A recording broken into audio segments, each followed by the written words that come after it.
Okie dokie, we'll bow in.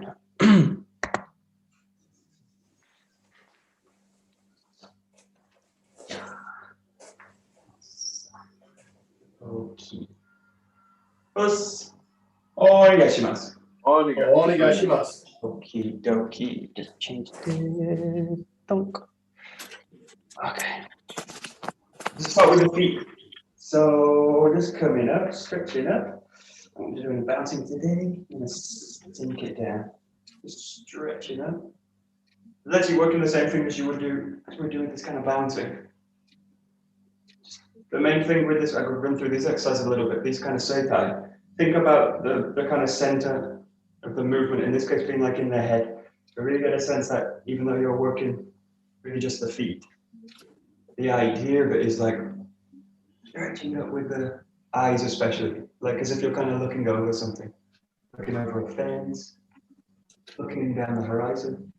This kind of feeling of lengthening and extension and looking up, or looking out. And just kind of hold it a little bit. If you're feeling pretty flexible, you can also bounce with it a little bit. I'm not going to do it today. Raise it up.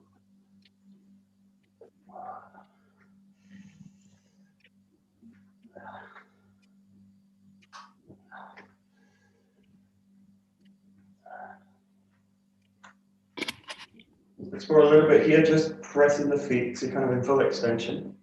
Kind of press the balls of the foot down. Feel the toes.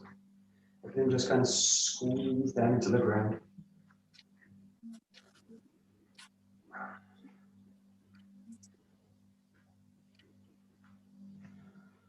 I want to get the feeling the toes like pressure down without clinging, so without kind of gripping the ground, just pressing it. And then as if you're kind of on one of these walkers a little bit, just raising this way, so it's not lifting up, just now pressing down. So it's much more just now on the heel, pressing through.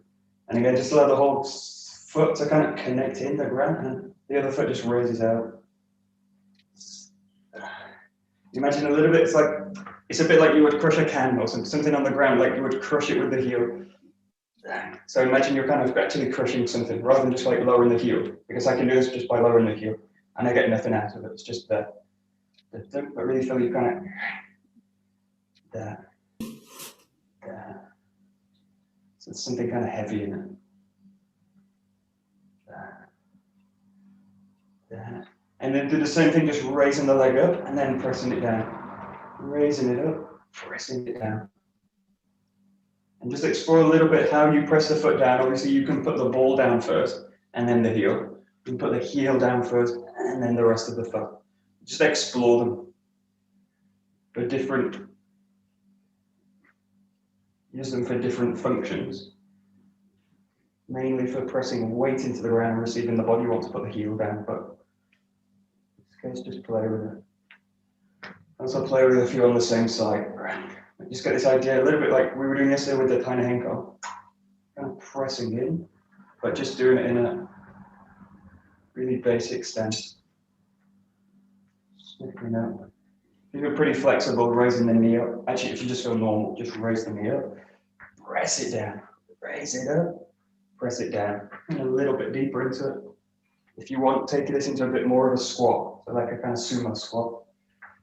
That's something a bit more dynamic now. And again, get this feeling as if you're doing it in like a thick substance, like a treacle. The feelings like you have to raise up through resistance and sink down through the resistance. And that actually just means doing it a bit slower. So just do it really, just to feel like kind of slow. Really study the way you use the body. And this is about all these principles that we work on all the time. Balance, grounding, centering, being relaxed. All this stuff is really, you work it all the time. So it's just exploring it a little bit in this. That's it. That's it, Adrian. Good. Yeah. And if you find it quite easy, just make it a bit more challenging, which means like raising the leg up a bit more, sinking down a bit more. So just get the feeling that you're going to make it a bit more complex. but also doing it just simply, really. We were talking to Lewis yesterday, me and Adrian, for the meeting of the editors, but we were talking about the Alexander technique and learning how to sit again for like 2 years, once a week doing a class of how to sit and relearning that as an action. So a lot of these kind of simple movements, how to walk, how to sit, how to stand up, these are really like where you make fundamental changes to the body, because they tend to be like deeply unconscious movements.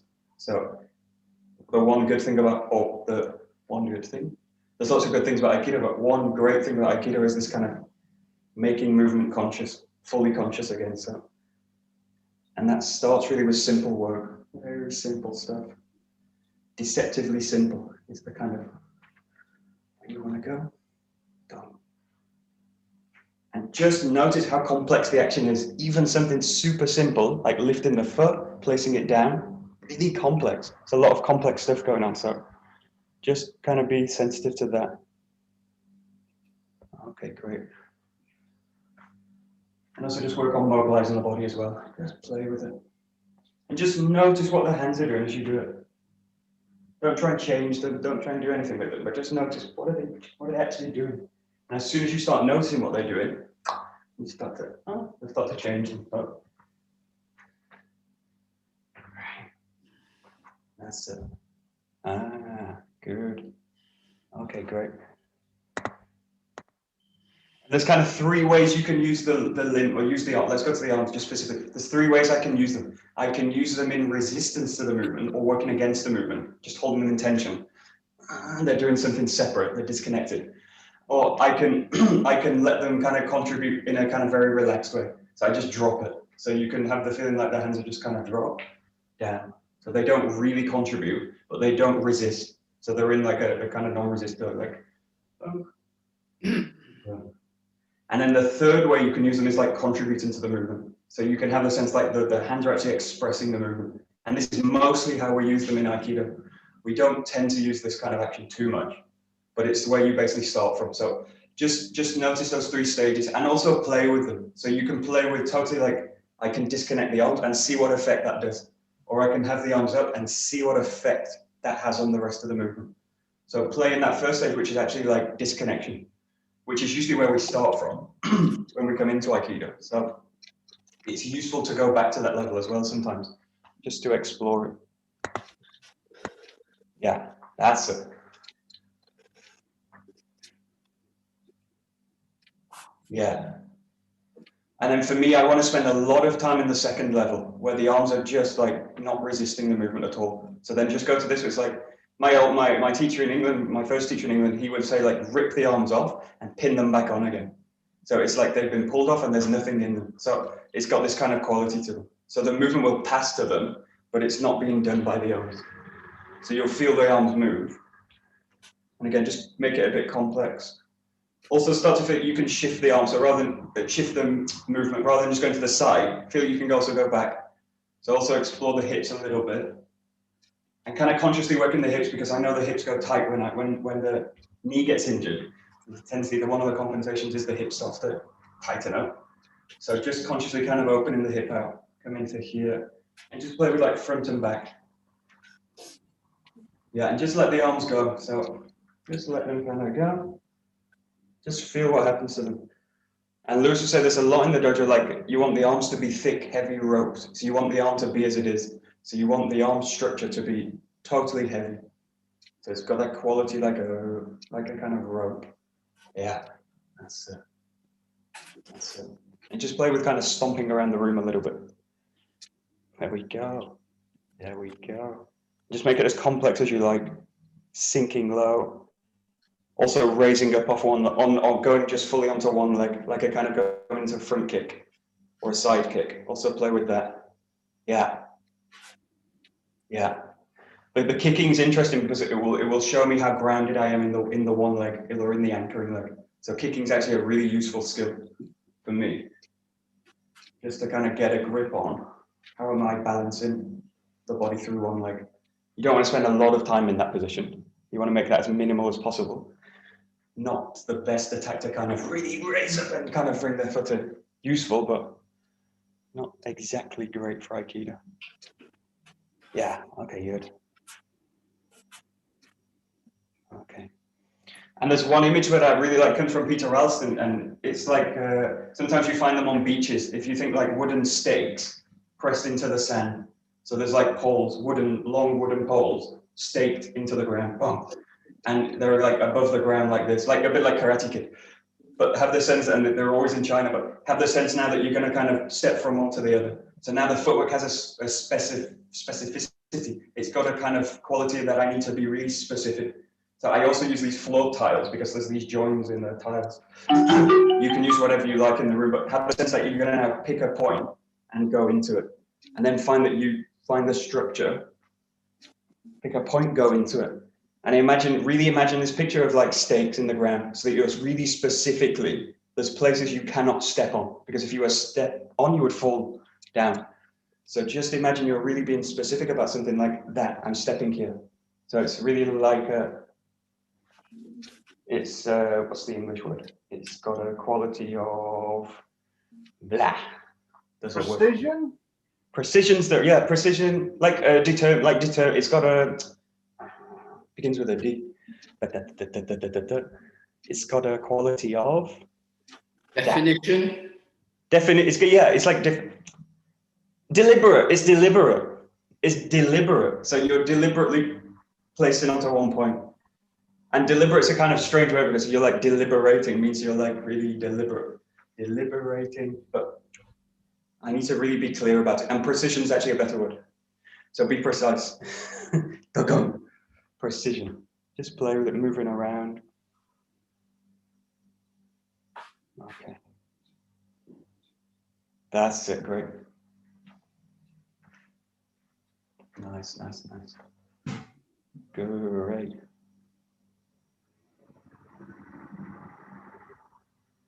It's actually interesting. I was playing with this yesterday because there's a beach here with really huge rocks. And if you look at the ground as you do it, you will fall over because you're actually destroying the structure as you do it. So have a sense. It's got kind of tricky thing because if you're working with something like posts or something, I need to know where it is without kind of looking down at it. Because as soon as I go to this, I destroy all the structure. And it's possible to find balance in that way, but it's a bit more difficult again. So just have the sense that you're kind of out and the thing down there is kind of there underneath. And obviously you can kind of look at it, but just have a sense that as you go to it, you forget it. So if you think about when you walk through the day, you don't walk and watch the feet. That would be like stupid, like totally bizarre. You sometimes see people do it, and especially now people on the phones, they're kind of looking at the feet anyway. But you see the whole structure, the whole posture is broken. So just get a sense that you kind of clock the thing or clock the position you want to go to. And then it's like you calculate it, deliver it, and then you go to it. But I don't watch the foot.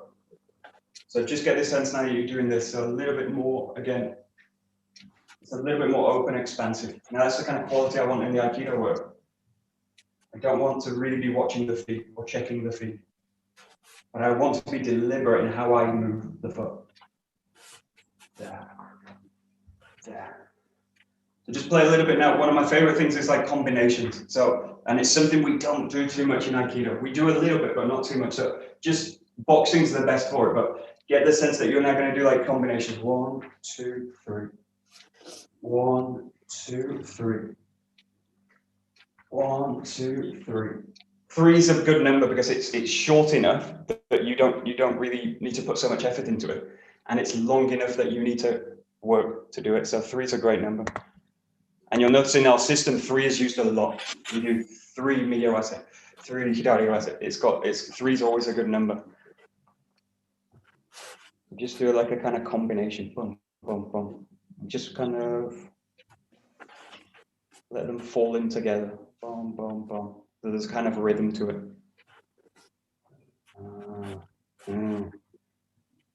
Yeah, and it's kind of interesting because we don't do combination work in Aikido. We're not very good at it.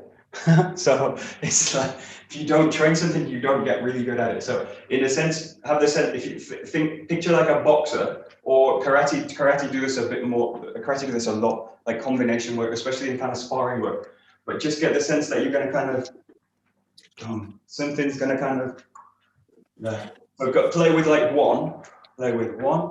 Actually do this, it's to make it again a bit more deliberate. Do it like this. pick a kind of movement. I go like 1, and then take it back, and then go 1, 2, and then take it back, and do the same set. 1, 2, 3. And then you can either repeat that set again or do another one.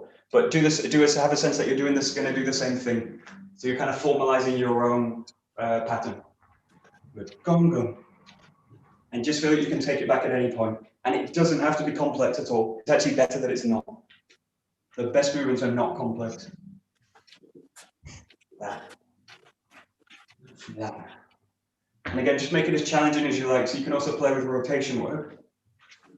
Kind of squatting, lowering the posture, coming around. That's it. Just a kind of 1, 2, 3 combination. Fun, fun, fun. Yeah. And we do actually do this. We do it in the 31 jo kata. We do it in the 13 jo kata. But it tends to be unlocked. It tends to be locked in the form. So I want you to kind of get this feeling that you can just unlock that kind of way of moving.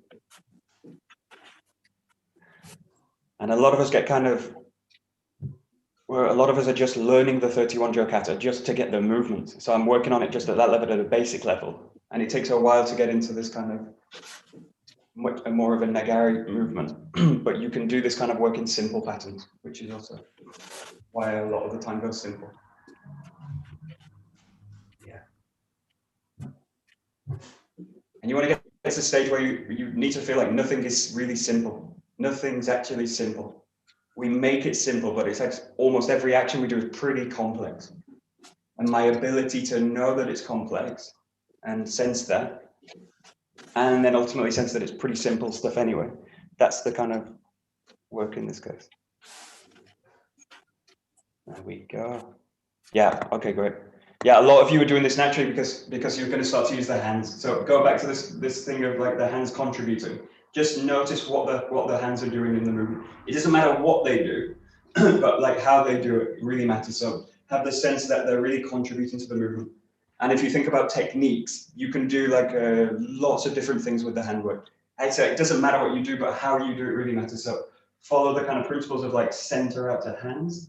And this just the simple fact, like get the hands to work with the hips. So you can work like hanging car movements. Do something that you're really quite familiar with. And again, keep it kind of simple. But work with kokyu work with like taina henko, marotadori, all this kind of work. Just start to mix it up a little bit. There we go. That's it, Nick. Good. Good. Okay. There we go. Good.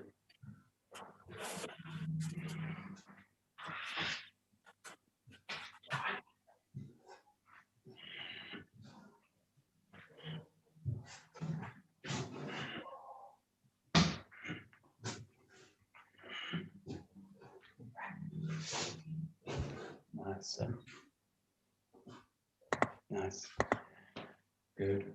So we've got a bit more of a formal pattern, but I want you to keep that kind of freedom in the angle. So going out into this, we did this before, like taina henko, and then pressing it forward.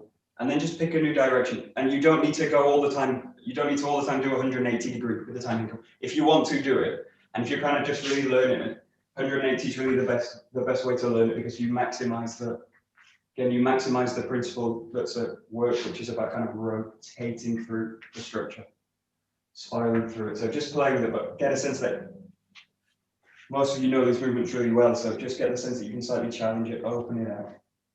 Oh, bad. Ooh, and now really allow the handwork really to be in alignment with the hands, with the hips. So what the hips do, what the hands do, they're totally connected now. There we go. So just use this kind of a 1-2 pattern, but also explore with it. Explore the rotation.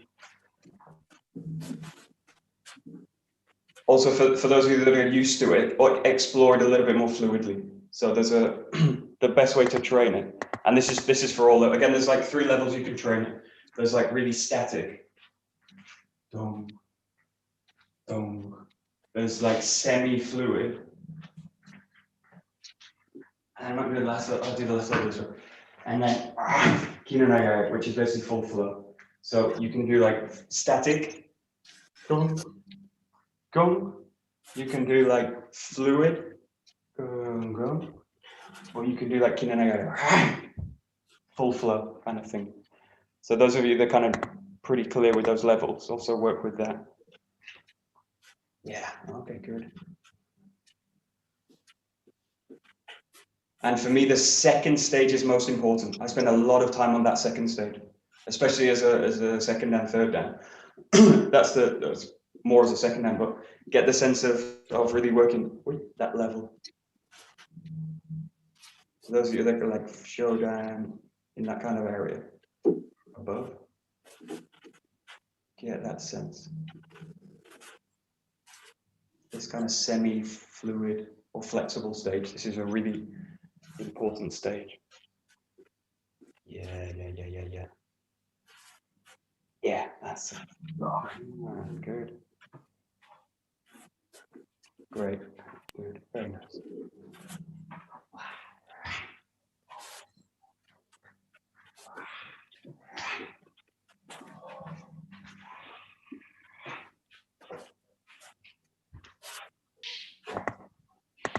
Yeah, and there's this simple idea to change it. Just and a simple thing can really like screw up my thinking or screw up my ability. So I want to go to the tiny ankle, and then I want to come back, roll back through it. So it's a much more complex action.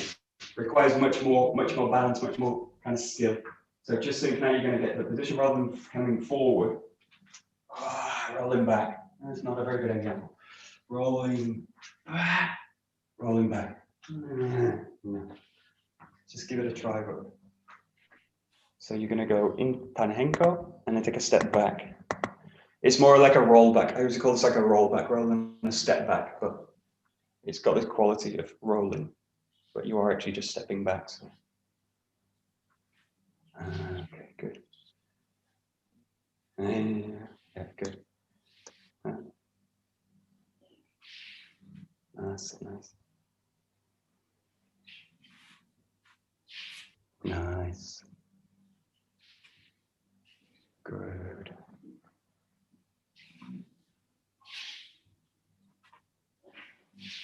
Nice.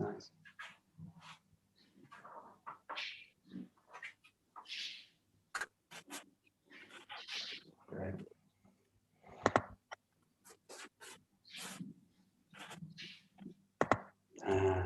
This is why the static stage is really crucial, and it's like fundamental for us. And for us in the style, you cannot skip this level. So you need to do a lot. We need to do a lot of work in that, and actually, it's why that level never goes away. For seniors, however much you go, there's always an ability to train better through that static training. So I want you to all go to a static level, because I want you to go to a static position, fully engaged but fully still, so the whole motion stop. And then look at the key part of this movement is like, how do I start the movement again? And where do I start the movement again? So if I'm starting the movement like this and then drawing back, I know that I'm doing two things. The body knows it's doing two things. So the key is like, get the balance, feel that I'm totally relaxed, and then my ability to just go back. That's really what you're working. So it's not about the static, it's about the movement from the static. That's really the key of that kind of training. So there's two ways into it. You can think about the key is like going into a static position. That means I'm fully engaging it. And if I'm not holding the body in tension, that's really a great teaching. And the second part of it is, how do I restart the movement again? So get the sense that, again, whole body movement comes out of it that way. So just work on this level, really from a static, fully static. Static's the wrong word. Stillness is the best word. So you go into a state of stillness. Totally still. Yeah, that's it. There we go. Great. Yeah. And this is the irritating stage for those of us that like speed and motion. So this is a really highly irritating stage of the training, but really necessary to go through. Go through is the wrong word, because you never go through it. But. Good. There we go. Yeah. Nice. Good. Nice.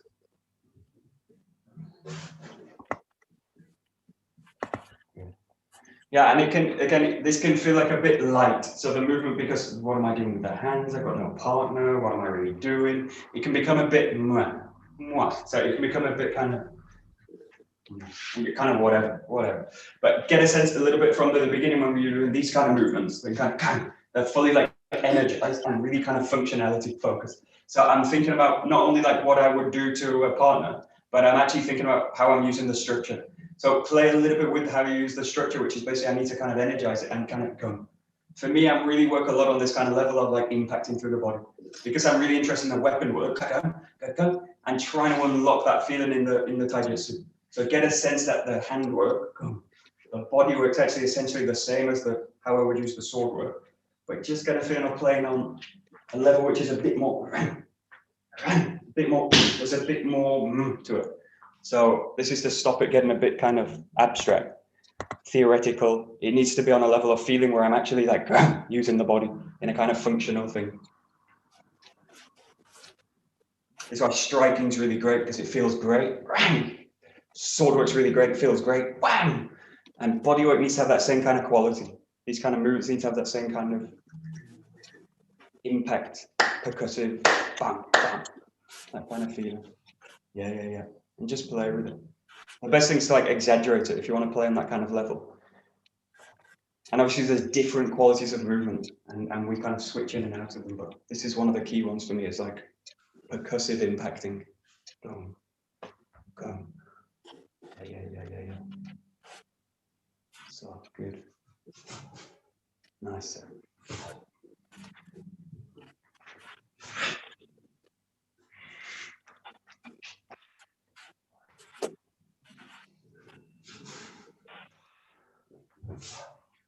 Nice. Great. And again, just watch what's happening to the head. So a lot of the times we're like looking down at the hands. And the same idea as before, like working on stakes. I can't really look down at it. Again, I destroy the structure. And then I actually I destroy my possibility to really work the thing I want to work, which is like lengthened extension opens. If I go, I destroy it. Not impossible again to work those kind of principles, but they're actually working anyway. But I add a kink in the system. And then I'm kind of working in these kind of areas. And then the likelihood is I go to tension to hold it. I hold it. So just watch for what you're doing with the eyes as well, because the eyes really kind of matter. If you think about connection work, connecting to another person or connecting to an object, the eyes for us the eyes are kind of fundamental to that connection. And again, you just want the head to contribute to the movement as much as possible. Yeah, good. And this is where it can help using objects in the room, which can be really simple stuff, a little thing on a little cup or a door, whatever it is. You can use absolutely anything to connect to. There we go. Okay, nice, great. Very nice. Great.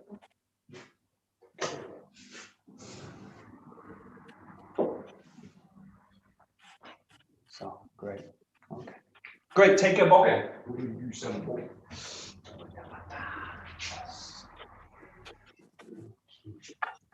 So I want to run through the 7 saburi today. So we'll just run through them whole. So as the set as it is. So the first thing, just get the sense of standing up with the heels. In this case, the heels are kind of in contact, sort of the left side, just above the handle. So it's just about that. Just resting to the side. Hands nice and relaxed. Weight spread evenly. And then just coming into kamae, really consciously coming in. Feel that the kamae is really holding the structure.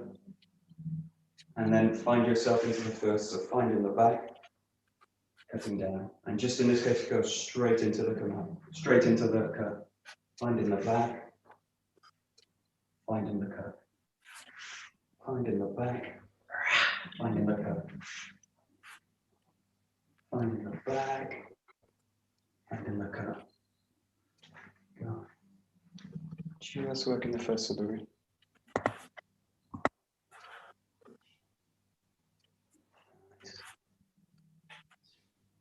Nice, Nick. Good. Okay, great.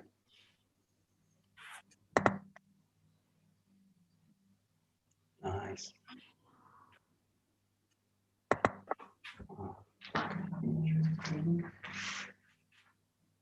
Okay, just to explore one thing, which is how you use the arms. So this raise movement is quite interesting because if I can do it again, I can do it in a kind of emptying way, where the arms basically like empty, and it's as if I'm kind of throwing the sword behind me. So it's kind of it's somewhere here.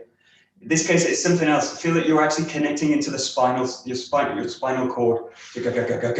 So it's the feeling of actually connecting into it. Now the triggers or the problem in it is that I need to release the grip to do it, but I don't want to release the structure of the arm to do it. So it's like that there. So it's got this kind of quality. So look for you're in the grip, and then at the point of motion, the grip's going to start to release, and the shoulder, the joint relax, but it doesn't like throw back the system. So just get the sense that you're actually just connecting into this. And then once you've got that kind of feel, or just stick to that kind of feeling just for now, this thing of raising up, relaxing. And just kind of draw the sword down. You can cut or not, but just get this kind of work in this. Bam. That feeling really, really, really connecting into the spine. The lower back, everything. Done. Every part of the spine. This is a great movement for connection work, for connecting to the back. This is a movement taught to kendo kids how to cut properly, and then they abandon it quite quickly. And we basically keep it through the entire system of doing the first suburi, because it's a really great way connecting to the back. And because this is not a practical cut, we can basically keep it as a teaching aid. Ah, good. There we go. Got it. Nice.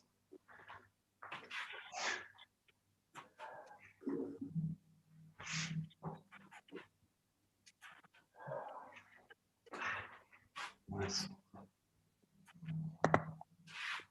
Good. These kind of three stages of the cut. There's the rave. There's the kind of swing through. There's the swing through and the cut and the focus itself, or the impact. Just focusing now on the second stage. So the swing through. Really find the back, and then really, again, a little bit like what we did before, really notice where you're starting the movement from. Whether I'm starting in the hands, whether I'm starting in the feet, or whether what I really want to do is, it has the sense that the center creates the movement. Now just feel that kind of thing. You can go directly to the center and connect it. Oh, it's a bit fun. Now my ability to relax through the structure is what's going to allow me to be able to utilize the center directly. The whole structure is relaxing to the ground, go, go, go, go. And then just feel the center is going to go. This is I think this is one of the tricky stages. The raise is not so difficult. The strike itself is not so difficult, but the swing's pretty tricky.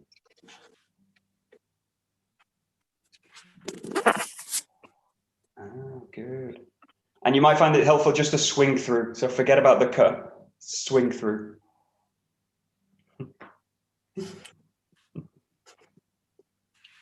Okay. Yeah, that's it. Ah.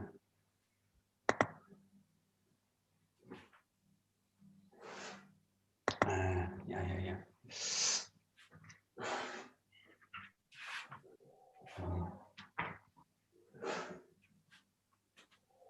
Okay, good. And just notice this again. This is why injuries sometimes are really helpful, because they teach you also about the function of the body, or how the body's supposed to be used. If I do this and kind of swing the body forward into a bit exaggerated, but if I swing into this, now the knee joint's just going to go like this, because it needs to hold me up, because I push the balance out, I push my balance forward. So just get a sense, if you can. Now with this sense of you're going to go through and feel that the whole body, it doesn't, that you break the vertical. This is a definite distinction we really need to make in this style. I need to break the vertical, but I don't lean over the structure. So it's nothing to do with leaning. It's about engaging from the hip, engaging from the hip. Now it looks like leaning. That's the problem, but it feels totally different, and it's working the structure a different way. I can lean the structure over, or I can engage and drop the structure. But I need to make this distinction between breaking the 90-degree vertical and just leaning. And then I go into counterbalancing. So really get the sense of length, go. And again, it comes back to that kind of idea of impacting with the body. So just get that kind of sense. You're going to break the vertical, fully engage the hip, but not lean into it. That's it. There we go. Now you carry the length forward rather than letting it push you out. That's it. Great. Nice. Very nice. That's it.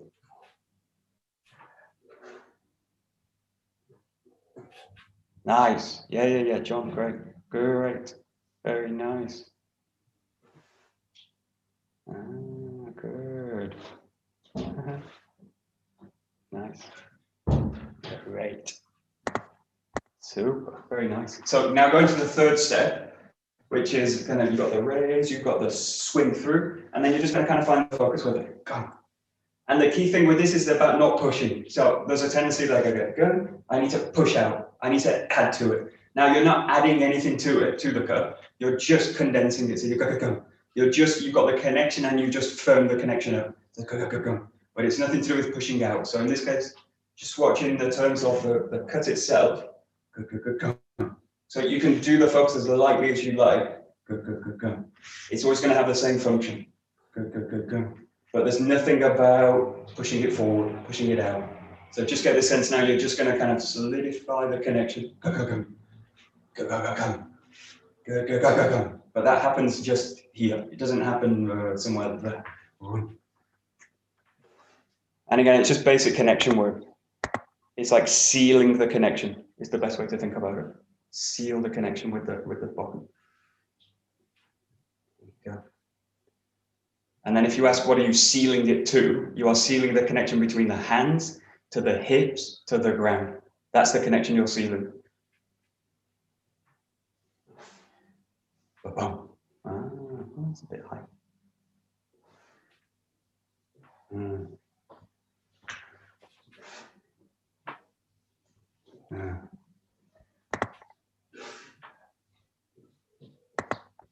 Okay. And this is where we basically start to talk about this, the cut slotting in to the ground. So I really want to feel, if you go back to Tainenko, there's a specific level for me and for all of us where the hand will feel like it's fully grounded into the movement. Now, if I go here, it's not fully grounded. It's up in the shoulder. If I go here, I've collapsed the structure together. So there's just a level personal to you where it feels like that. The hand's just in the ground. So it feels like the foot is in the hand and it feels like the ground is in the foot. So it feels like I'm holding the ground with the hand. Go. Now there's the same point in the sword root. So go. It's just that right point. Go. And it's the same level for me. Go. Now if I go like this, no, I can't ground that cut. It's not really possible. I can ground this cut, but I can't ground that cut. And I can't really ground this cut. It's too low. So it's below the belt. It's too low. So it's not below, for me, it's never below the belt. It's always going to be on the center line of the body. It's right on the center line. So it's about, I'll give you a bit of a guide, but it's about where the belly button is. And for depending on your center of gravity, depending on your body, it'll be either just below it or it'll be somewhere around the belly button. The Japanese talk about like 2 inches below the 2 inches below the belly button and 2 inches in. Not 2 inches in. What's an inch? Something there. Yeah, and also play with it. So do it too low, do it too high, consciously do it badly to feel what it's like when you do it in a disconnected way. And it's just about feeling whether the cut's grounded or not. So it's not technique. It is technique, but it's about feeling fundamentally. How does it feel? Does the cut feel grounded, honestly, or does it not feel grounded? Can I make it more grounded? The answer is always yes to that question. So you can always make the cut more grounded. You can always make the body more stable. You can always make the body more relaxed. So these are why these principles are really great, because they never go away. Oh, very nice. Good. There you found it. Mm. Mm. Yeah. That's it. There you found it. Good, Serena. Good. Ah.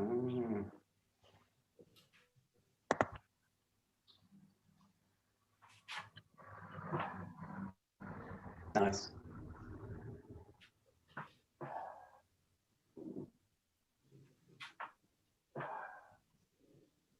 So, okay, great. So most of you are actually finding the level of your own, so it's actually really good to see. What I noticed now is that the hips actually not, for the most part, not in place. So then the cut's actually still wobbly. So even though you can find the cut in the right place, if the hips are not fully grounded, the cut will also get a wobble. So you'll also find this, like, it's ground, but there's a wobble to it, because the cut is basically pulling the center out or down or to the back. So get a sense now, this is especially for the senior guys, you've done this a lot. Get a sense that you're gonna like impact the go.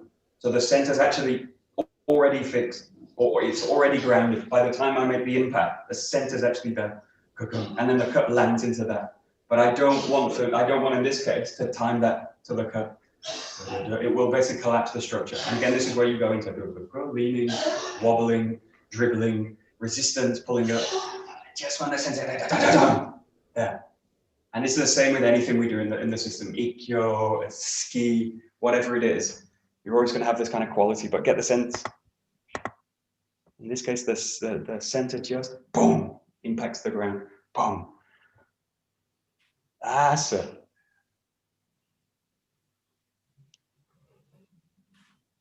And it means a little bit, for those that are really used to doing it, it means a little bit breaking the form a little bit, and just playing with it on a level of not breaking the form, but breaking the form up. So it's not destroying the form, it's just breaking it into different pieces. I'll show you what I mean by that, because it might be taken the wrong way. Get the sense that by breaking the, it means basically breaking the saburi, but I'm not gonna break the form, but get a sense of like gun. So working on these kind of exercises, feel that you can kind of go to this level as well. So like just engage the hip, because I'm fundamentally looking at like engage the hip, grounding the feet. So I can do that in lots of different ways. Good gun. And just play with the connection again. Ultimately, it's about feeling and playing. So the form's just a kind of guide. Yes. Nice.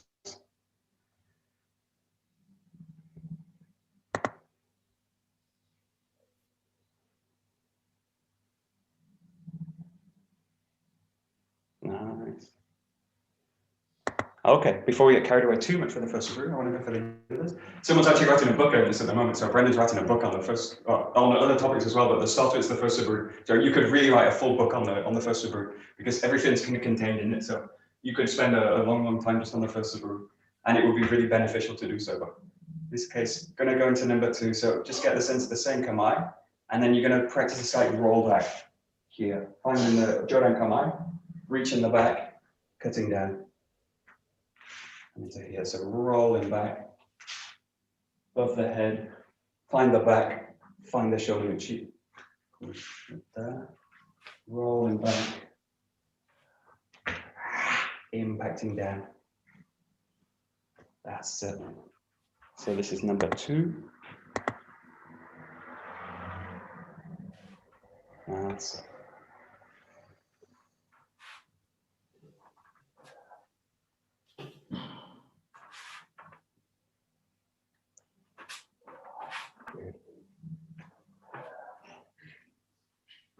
Good. Nice.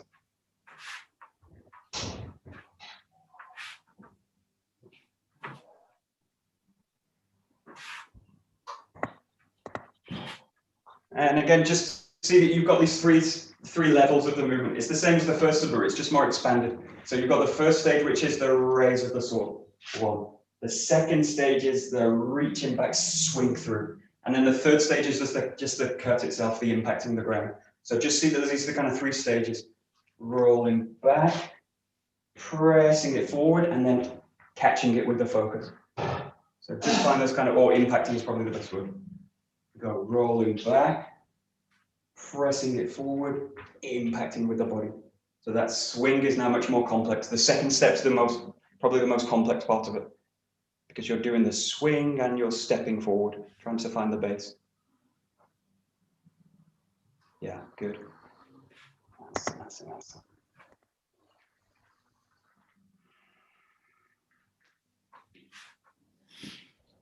Whoosh.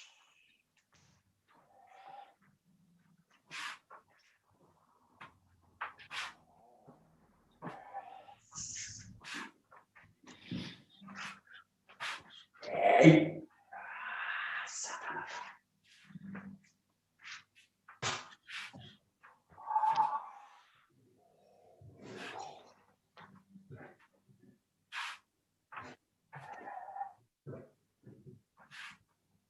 Nice.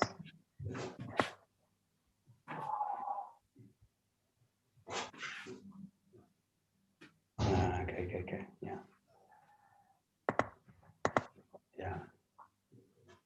So what's tricky for me for number 2 is the ability to ground the cut in motion, or if through a forward motion, is much more complex now. So the first Suburi is great for training that kind of percussive impact, because I'm not really going anywhere. 2 is really a bit more complex, or a lot more complex. Now my ability to ground the cut is in a kind of forward motion. So it's very easy to get lost in tension, or to just get the cut beat somewhere, whoa, totally wobbling. Now, if I think again of that image of like going onto a stake, or something where I'm like landing into a specific place, use that kind of image. So I want much more focus for me on the body, on what the feet are doing. So rather than the cut taking the control, the dominance, get the sense that that's actually the footwork, and just the cut's actually quite minimal. So you can minimize the focus in the cut. This will really help get the sense that the body's actually the key thing. Again, it comes back to what we're actually doing with the training with the weapon, is training the body work, not training how to cut, especially. Yeah, that's it. And allow the ground to receive you fully. Bam, bam. And in that same sense, you're going to set the cut up so that the cut is grounded in that feeling. Go. That's it. Yeah. Nice point. That's it. So, got it.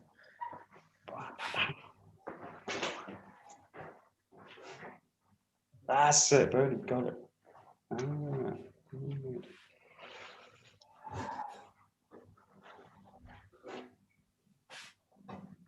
It's difficult for me because the ceiling is quite low. So yeah.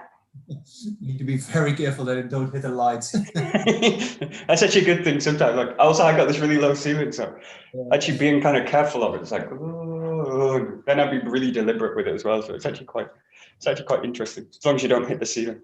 Yeah. Or the light.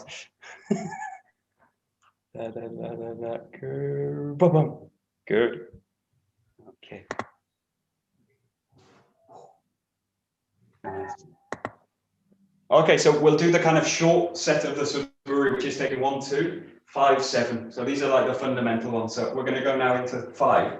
Find the Kamae, and every time I'm just going to take a step with it. So it's stepping through, working now with a Yokomen, stepping through, working with a Yokomen. And then when you can either just go back, work just 2 steps forward, or in the Suburi traditionally, it's done as kind of a step 1, 2, usually 4, and then rotate into the back.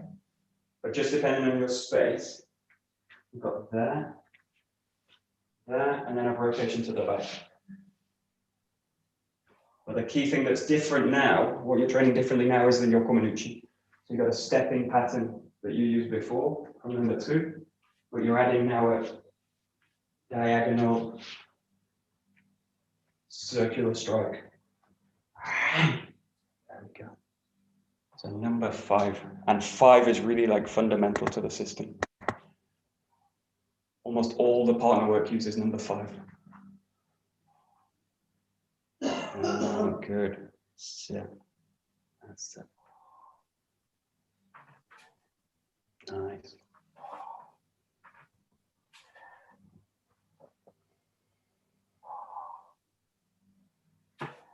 Nice. Linear.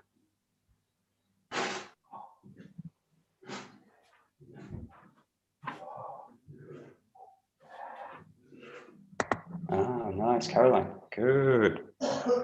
Hips, hips, hips. There we go. Got the hips. Good. Great. So, there we go. Ah, yeah. Good. So we're in the hip work. So the hip work's really something different now. So just watch the hips, because the sword work's kind of, if I start this movement in the hands, it will destroy this ability to do it. So if I start in the hands, the hip will pull back to compensate for it. So it will do this and then go. And this is a useful movement, but it's a totally different movement. This is used for like blocking and then coming through. There's a totally different movement. So it's not the movement of number 5. The idea of number 5 is just to advance through, cover the body as you go and attack through. So get a sense again. This sense we looked at in the evening yesterday is like there's a like impact, or there's a pulse through the center. So there's a pop, that. So just take that movement a little bit slow. Do it like this. Do it with full feeling, and it's like gong, gong, gong. So slightly get a feeling like just get the feeling you're working from the center. That's the main thing.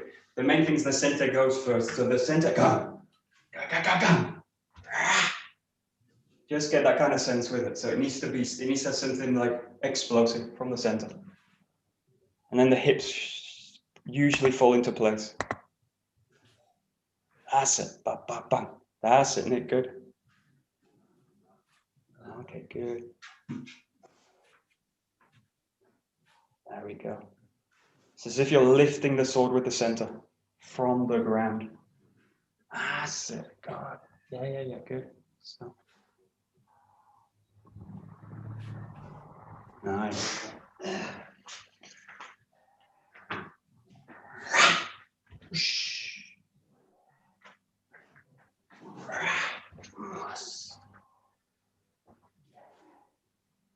Nice.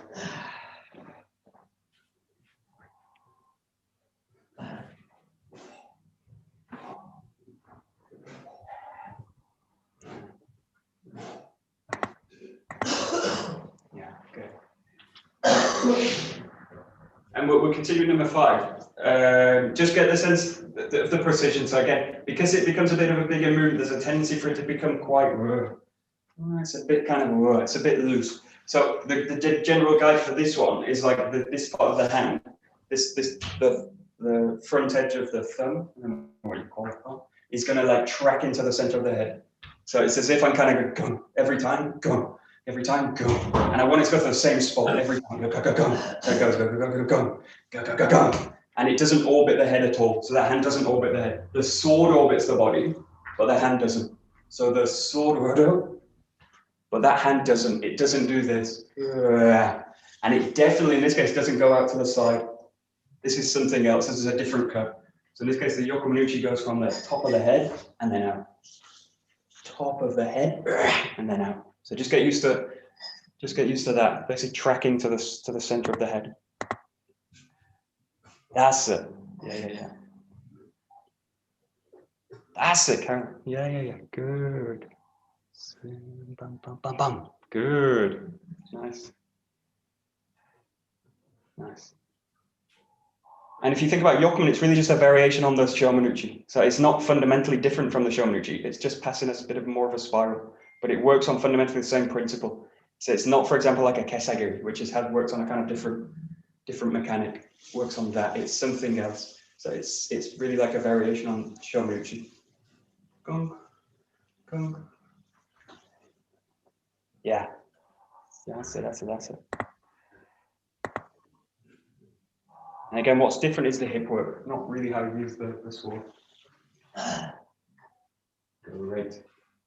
Nice. We go to number 7. So last one, coming back this time, like you did in number 2. Finding the back, cutting down, and then from here pressing forward with the ski. And in this case, you can turn to the back, continue. If you've got enough space, continue with yokomen. In the case when you make the rotation, goes into a kind of straight shomen. So you want to get a gun, you want to get a gun. And again, just work it in a basic way so the cut fully comes to completion, and then let's see, fully completed. Fully complete, fully. So you go really stillness into motion. Number 7. Nice.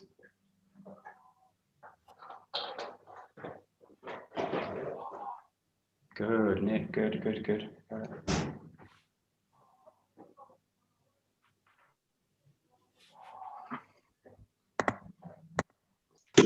Yeah, and just for the kind of point of this suburi, number 7 will always be done cutting on the right side and thrusting on the left side.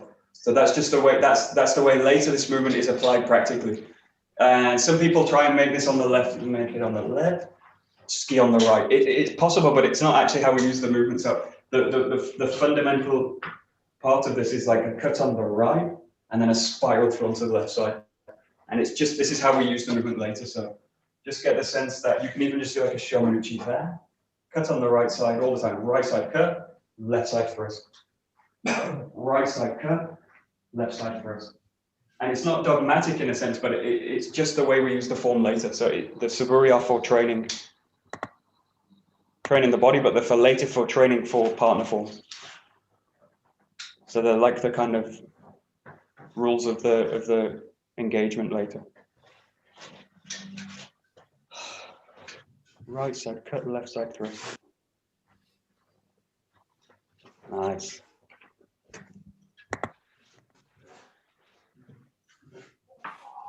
Very nice.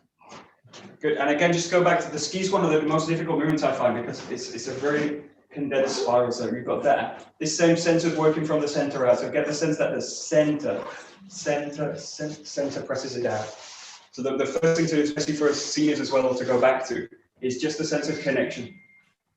There. And I want to connect the center work again. Start from the center, pass it through to the hands. Start from the center, pass it through to the hands. And just working on that level, and you can do this very lightly, very slow. Just working on the connection.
Okay, good. So those are like the fundamentals. So if you're like trapped for time, this is especially good for teachers. If you're trapped for time in the class, or you want to go somewhere else in the system and not run through the whole 7 suburi, because we'll take the whole hour to do so, you basically run a short set, which is like number 1, number 2, 5, and then 7. And these are basically the fundamentals, especially if you're going into like kumitachi work, or you want to go into kumitachi work in a class. So this is a way to use the system in like a condensed form. So yeah, that's pretty much it. So I would like to have gone through the 7, but just that time. We'll do it tomorrow, hopefully. So, どうもありがとうございました。どうもありがとうございました。Great.